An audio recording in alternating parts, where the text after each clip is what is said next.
C'est un samedi à 6 heures du matin que je suis mort après 3 jours de maladie. Ma pauvre femme fouillait depuis un instant dans la malle où elle cherchait du linge. Lorsqu'elle s'est relevée et qu'elle m'a vu rigide, les yeux ouverts, sans un souffle, elle est accourue, croyant à un évanouissement, me touchant les mains, se penchant sur mon visage. Puis la terreur l'a prise, et affolée, elle a bégayé en éclatant en larmes: mon Dieu, il est mort. J'entendais tout, mais les sons affaiblis semblaient venir de très loin. Seul mon œil gauche percevait encore une lueur confuse, une lumière blanchâtre où les objets se fondaient. L'œil droit se trouvait complètement paralysé. C'était une syncope de mon être tout entier, comme un coup de foudre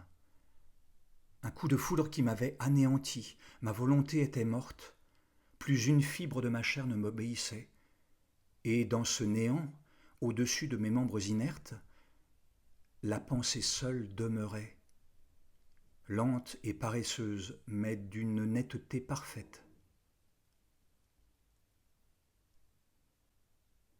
Ma pauvre Marguerite pleurait, tombée à genoux devant le lit, répétant d'une voix déchirée: Il est mort, mon Dieu, il est mort.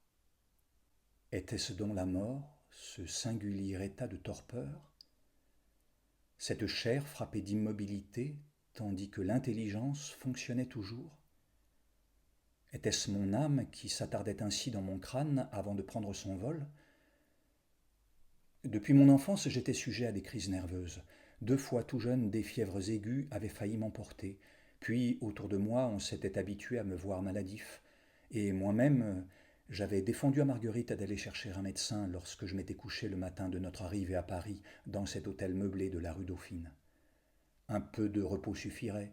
C'était la fatigue du voyage qui me courbaturait ainsi. Pourtant, je me sentais plein d'une angoisse affreuse.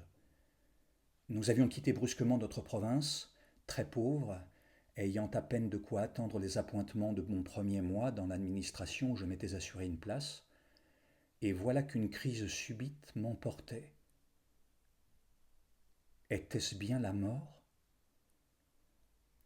Je m'étais imaginé une nuit plus noire, un silence plus lourd.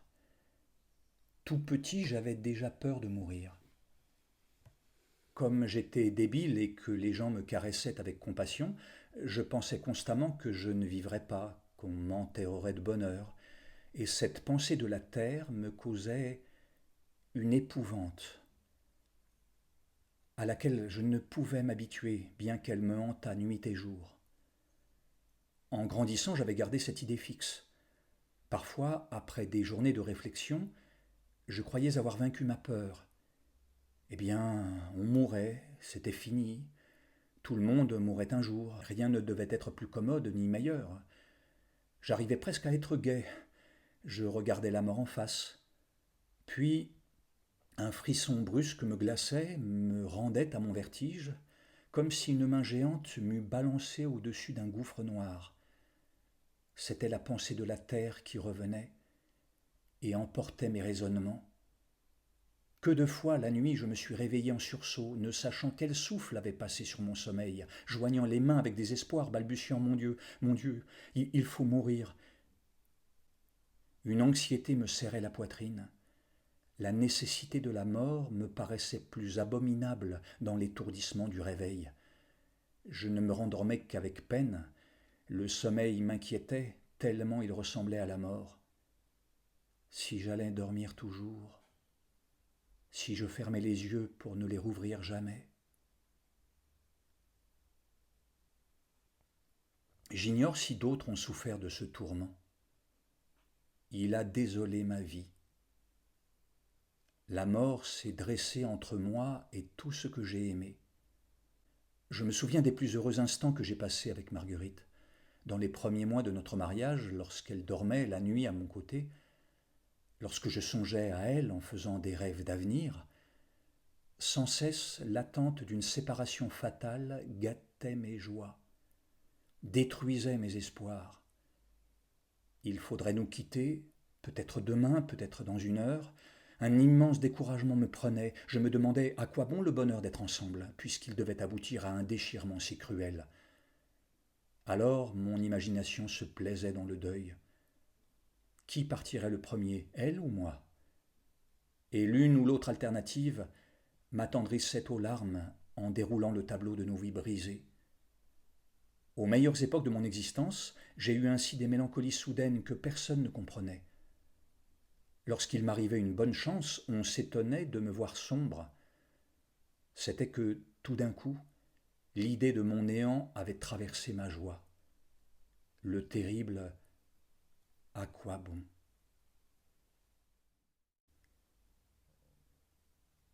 Le terrible à quoi bon sonnait comme un glas à mes oreilles. Mais le pis de ce tourment, c'est qu'on l'endure dans une honte secrète. On n'ose dire son mal à personne. Souvent, le mari et la femme, couchés côte à côte, doivent frissonner du même frisson quand la lumière est éteinte. Et ni l'un ni l'autre ne parle, car on ne parle pas de la mort. Pas plus qu'on ne prononce certains mots obscènes. On a peur d'elle jusqu'à ne point la nommer. On la cache comme on cache son sexe. Je réfléchissais à ces choses pendant que ma chère Marguerite continuait à sangloter. Cela me faisait grand-peine de ne savoir comment calmer son chagrin, en lui disant que je ne souffrais pas. Si la mort n'était que cet évanouissement de la chair, en vérité, j'avais eu tort de la tant redouter. C'était un bien-être égoïste, un repos dans lequel j'oubliais mes soucis. Ma mémoire surtout avait pris une vivacité extraordinaire.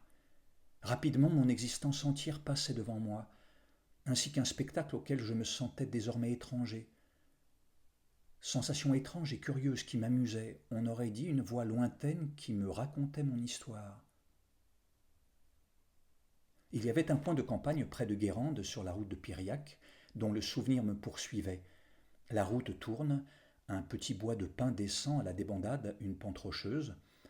Lorsque j'avais 7 ans, j'allais là avec mon père dans une maison à demi écroulée, manger des crêpes chez les parents de Marguerite, des paludiers qui vivaient déjà péniblement des salines voisines.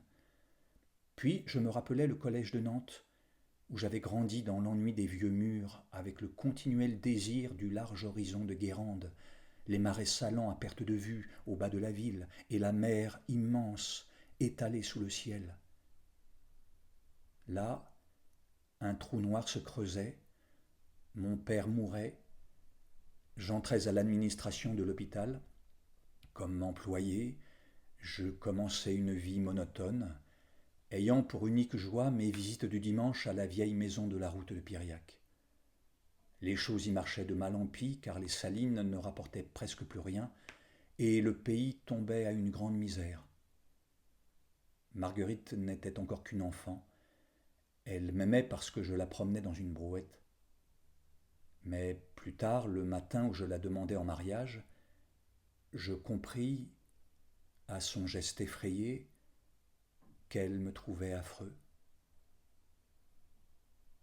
Les parents me l'avaient donné tout de suite, ça les débarrassait. Elle, soumise, n'avait pas dit non. Quand elle se fut habituée à l'idée d'être ma femme, elle ne parut plus trop ennuyée. Le jour du mariage à Guérande, je me souviens qu'il pleuvait à torrents, et quand nous rentrâmes, elle dut se mettre en jupon car sa robe était trempée. Voilà toute ma jeunesse. Nous avons vécu quelque temps là-bas, puis un jour, en rentrant, je surpris ma femme pleurant à chaudes larmes. Elle s'ennuyait, et elle voulait partir. Au bout de 6 mois, j'avais des économies faites sou à sou à l'aide de travaux supplémentaires, et comme un ancien ami de ma famille s'était occupé de me trouver une place à Paris, j'emmenai la chère enfant pour qu'elle ne pleurât plus. En chemin de fer, elle riait. La nuit, la banquette des 3e classes étant très dure, je la pris sur mes genoux afin qu'elle pût dormir mollement. C'était là le passé. Et à cette heure, je venais de mourir sur cette couche étroite d'hôtel meublé, tandis que ma femme, tombée à genoux sur le carreau, se lamentait. La tache blanche que percevait mon œil gauche pâlissait peu à peu, mais je me rappelais très nettement la chambre. À gauche était la commode, À droite, la cheminée, au milieu de laquelle une pendule détraquée, sans balancier, marquait 10h06. La fenêtre s'ouvrait sur la rue Dauphine, noire et profonde. Tout Paris passait là, et dans un tel vacarme que j'entendais les vitres trembler. Nous ne connaissions personne à Paris. Comme nous avions pressé notre départ, on ne m'attendait que le lundi suivant à mon administration. Depuis que j'avais dû prendre le lit, c'était une étrange sensation que cet emprisonnement dans cette chambre où le voyage venait de nous jeter, encore effaré de 15 heures de chemin de fer, étourdi du tumulte des rues. Ma femme m'avait soigné avec sa douceur souriante, mais je sentais combien elle était troublée. De temps à autre, elle s'approchait de la fenêtre, donnait un coup d'œil à la rue, puis revenait toute pâle, effrayée par ce grand Paris dont elle ne connaissait pas une pierre et qui grondait si terriblement. Et qu'allait-elle faire si je ne me réveillais plus? Qu'allait-elle devenir dans cette ville immense, seule, sans un soutien, ignorante de tout? Marguerite avait pris une de mes mains qui pendait, inerte, au bord du lit, et elle la baisait. Elle répétait follement: Olivier, réponds-moi, mon Dieu! Oh mon Dieu, il est mort, il est mort! La mort n'était donc pas le néant, puisque j'entendais et que je raisonnais. Seul le néant m'avait terrifié depuis mon enfance. Je ne m'imaginais pas la disparition de mon être, la suppression totale de ce que j'étais, et cela pour toujours, pendant des siècles et des siècles encore, sans que jamais mon existence pût recommencer. Je frissonnais parfois lorsque je trouvais dans un journal une date future du siècle prochain. Je ne vivrais certainement plus à cette date, et cette année d'un avenir que je ne verrais pas, ou je ne serais pas, m'emplissait d'angoisse. N'étais-je pas le monde, et tout ne croulerait-il pas lorsque je m'en irais? Rêver de la vie dans la mort, tel avait toujours été mon espoir. Mais ce n'était pas la mort, sans doute. J'allais certainement me réveiller tout à l'heure. Oui, tout à l'heure je me pencherais et je saisirais Marguerite entre mes bras pour sécher ses larmes. Ah, quelle joie de nous retrouver! Et comme nous nous aimerions davantage. Je prendrais encore 2 jours de repos, puis j'irais à mon administration. Une vie nouvelle commencerait pour nous, plus heureuse, plus large. Seulement, je n'avais pas de hâte. Tout à l'heure, j'étais trop accablé. Marguerite avait tort de se désespérer ainsi, car je ne me sentais pas la force de tourner la tête sur l'oreiller pour lui sourire. Tout à l'heure, lorsqu'elle dirait de nouveau « Il est mort, mon Dieu, il est mort », je l'embrasserais. Je murmurerais très bas afin de ne pas l'effrayer, mais non, cher enfant. Je dormais, tu vois bien que je vis et que je t'aime.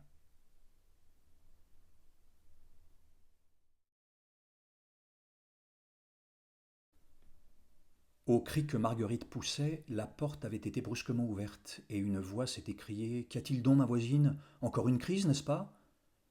J'ai reconnu la voix, c'était celle d'une vieille femme, madame Gabin, qui demeurait sur le même palier que nous. Elle s'était montrée très obligeante dès notre arrivée, émue par notre position. Tout de suite, elle nous avait raconté son histoire. Un propriétaire intraitable lui avait vendu ses meubles l'hiver dernier, et depuis ce temps, elle logeait à l'hôtel, avec sa fille Adèle, une gamine de 10 ans. Toutes deux découpaient des abat-jours, c'était au plus si elle gagnait 40 sous à cette besogne. Mon Dieu, est-ce que c'est fini? Demanda-t-elle en baissant la voix. Je compris qu'elle s'approchait. Elle me regarda, me toucha, puis elle reprit avec pitié: Ma pauvre petite, ma pauvre petite. Marguerite, épuisée, avait des sanglots d'enfant. Madame Gabin la souleva, l'assit dans le fauteuil boiteux qui se trouvait près de la cheminée, et là, elle tâcha de la consoler. Vrai, vous allez vous faire du mal. Ce n'est pas parce que votre mari est parti que vous devez vous crever de désespoir. Bien sûr, quand j'ai perdu Gabin, j'étais pareil à vous. Je suis resté 3 jours sans pouvoir avaler, gros comme ça de nourriture. Mais ça ne m'a avancé à rien, au contraire. Ça m'a enfoncé davantage. Voyons, pour l'amour de Dieu, soyez raisonnable. Peu à peu, Marguerite se tut. Elle était à bout de force, et de temps à autre, une crise de larmes la secouait encore. Pendant ce temps, la vieille femme prenait possession de la chambre, avec une autorité bourrue. Allez, ne vous occupez de rien, justement Dédé est allé reporter l'ouvrage, et puis, entre voisins, faut bien s'entraider. Dites donc, vos malles ne sont pas encore complètement défaites, mais il y a du linge dans la commode, n'est-ce pas? Je l'entendis ouvrir la commode, elle dut prendre une serviette qu'elle vint étendre sur la table de nuit. Ensuite, elle frotta une allumette, ce qui me fit penser qu'elle allumait près de moi une des bougies de la cheminée en guise de cierge. Je suivais chacun de ses mouvements dans la chambre, je me rendais compte de ses moindres actions. Oh, ce pauvre monsieur, murmurait-elle. Ah ben heureusement que je vous ai entendu crier, ma chère. Et tout d'un coup, la lueur vague que je voyais encore de mon œil gauche disparut. Madame Gabin venait de me fermer les yeux. Et je n'avais pas eu la sensation de son doigt sur ma paupière. Quand j'eus compris, un léger froid commença à me glacer. Mais la porte s'était rouverte. Dédé, la gamine de 10 ans, entrait en criant de sa voix flûtée. Maman, maman, je savais bien que t'étais ici. Tiens, voilà ton compte, 3 francs 4 sous. J'ai rapporté 20 douzaines d'abat-jours. Chut, chut, tais-toi donc, répétait vainement la mère. Comme la petite continuait, elle lui montra le lit. Dédé s'arrêta. Et je la sentis inquiète, reculant vers la porte. Est-ce que le monsieur dort demanda-t-elle très bas. Oui, oui, allez, va-t'en jouer, répondit madame Gabin. Mais l'enfant ne s'en allait pas. Elle devait me regarder de ses yeux agrandis, effarés et comprenant vaguement. Brusquement, elle parut prise d'une peur folle. Elle se sauva en culbutant une chaise. Oh, il est mort, maman, il est mort. Un profond silence régna. Marguerite, accablée dans le fauteuil, ne pleurait plus. Madame Gabin rôdait toujours par la chambre. Elle se remit à parler entre ses dents. Oh, les enfants savent tout au jour d'aujourd'hui, hein. Mais voyez celle-là. Dieu sait si je l'élève bien. Lorsqu'elle va faire une commission ou que je l'envoie reporter l'ouvrage, je calcule les minutes pour être sûr qu'elle ne galopine pas. Ah, ça fait rien, c'est tout, hein. Elle a vu d'un coup d'œil ce qu'il en était. Pourtant, on lui a jamais montré qu'un mort, hein, son oncle François, et à cette époque, elle n'avait pas 4 ans. Enfin, il n'y a plus d'enfants, qu'est-ce que vous voulez? Elle s'interrompit, elle passa sans transition à un autre sujet. Dites donc, ma petite, il faut songer aux formalités, hein, la déclaration à la mairie, puis tous les détails du convoi. Vous n'êtes pas en état de vous occuper de ça, hein? Moi, je ne veux pas vous laisser seul. Si vous le permettez, je vais voir si monsieur Simoneau est chez lui. Marguerite ne répondit pas. J'assistais à toutes ces scènes comme de très loin. Il me semblait par moments que je volais, ainsi qu'une flamme subtile dans l'air de la chambre, tandis qu'un étranger, une masse informe, reposait inerte sur le lit. Cependant, j'aurais voulu que Marguerite refusât les services de ce Simoneau. Je l'avais aperçu 3 ou 4 fois durant ma courte maladie. Il habitait une chambre voisine et se montrait très serviable. Madame Gabin nous avait raconté qu'il se trouvait simplement de passage à Paris, où il venait recueillir d'anciennes créances de son père, retiré en province et mort dernièrement. C'était un grand garçon, très beau, très fort. Je le détestais, peut-être parce qu'il se portait bien. La veille, il était encore entré et j'avais souffert de le voir assis près de Marguerite. Elle était si jolie, si blanche à côté de lui. Et il l'avait regardée si profondément, pendant qu'elle lui souriait, en disant qu'il était bien bon de venir ainsi prendre de mes nouvelles. Ah, voici monsieur Simoneau, murmura madame Gabin qui rentrait. Il poussa doucement la porte et, dès qu'elle l'aperçut, Marguerite de nouveau éclata en larmes. La présence de cet ami, du seul homme qu'elle connut, réveillait en elle sa douleur. Il n'essaya pas de la consoler. Je ne pouvais le voir, mais dans les ténèbres qui m'enveloppaient, j'évoquais sa figure et je le distinguais nettement. Troublé, chagrin de trouver la pauvre femme dans un tel désespoir, et qu'elle devait être belle pourtant, avec ses cheveux blonds dénoués, sa face pâle, ses chères petites mains d'enfant brûlantes de fièvre. Je me mets à votre disposition, madame, murmura Simoneau. Si vous voulez bien me charger de tout. Elle ne lui répondit que par des paroles entrecoupées, mais comme le jeune homme se retirait, madame Gabin l'accompagna et je l'entendis qui parlait d'argent en passant près de moi. Cela coûtait toujours très cher. Elle craignait bien que la pauvre petite n'eût pas un sou. En tout cas, on pouvait la questionner. Simoneau fit taire la vieille femme. Il ne voulait pas qu'on tourmentât Marguerite. Il allait passer à la mairie et commander le convoi. Quand le silence recommença, je me demandais si ce cauchemar durerait longtemps ainsi. Je vivais, puisque je percevais les moindres faits extérieurs, et je commençais à me rendre un compte exact de mon état. Il devait s'agir d'un de ces cas de catalepsie dont j'avais entendu parler. Déjà quand j'étais enfant, à l'époque de ma grande maladie nerveuse, j'avais eu des syncopes de plusieurs heures. Évidemment, c'était une crise de cette nature qui me tenait rigide comme mort et qui trompait tout le monde autour de moi. Mais le cœur allait reprendre ses battements, le sang circulerait de nouveau dans la détente des muscles et je m'éveillerais, et je consolerais Marguerite. En raisonnant ainsi, je m'exhortais à la patience. Les heures passaient. Madame Gabin avait apporté son déjeuner. Marguerite refusait toute nourriture. Puis l'après-midi s'écoula.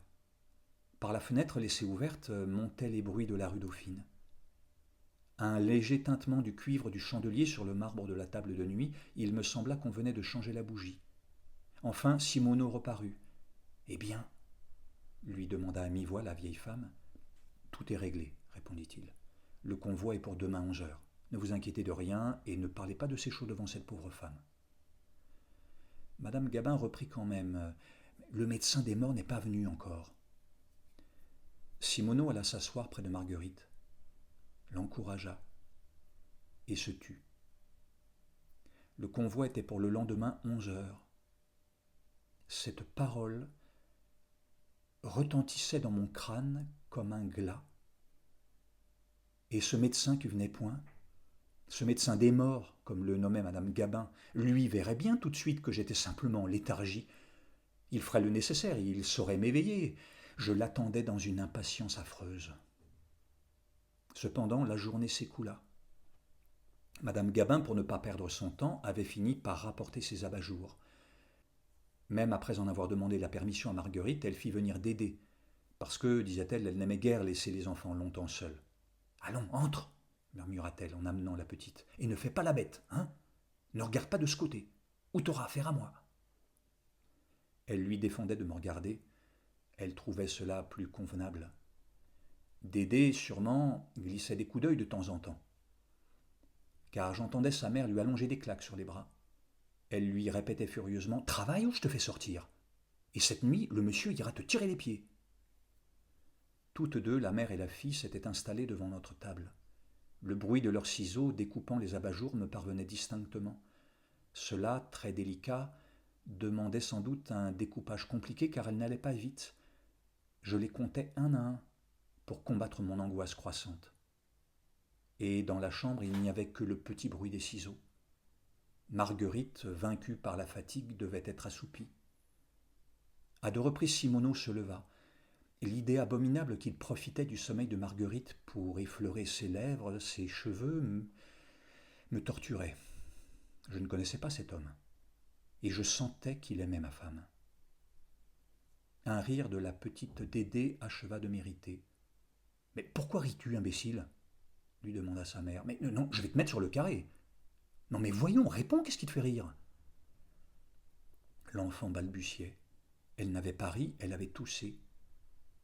Moi, je m'imaginais qu'elle devait avoir vu Simoneau se pencher vers Marguerite et que cela lui paraissait drôle.